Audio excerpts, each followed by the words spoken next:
Like கேக்குறியா like உன் கேலண்டர்ல நான் ஒரு ரிமைண்டர் போட்டு வச்சுக்கோ. என்ன ரிமைண்டர் சொல்லுங்க, குறிச்சுக்கிறேன்.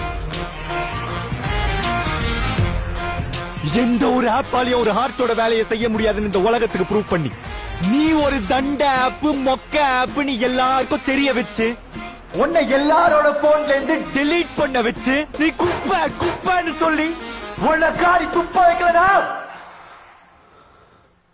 வெப்ப ஓகே, ரிமைண்டர் நோட்டட். நீங்க எந்த ஒரு விஷயத்திற்கு ஆசைப்பட்டாலும் அது நல்லபடியாக அமைவதற்கு எப்பொழுதும் உறுதுணையாக இருப்பதே லவ் இன்சூரன்ஸ் கொண்டு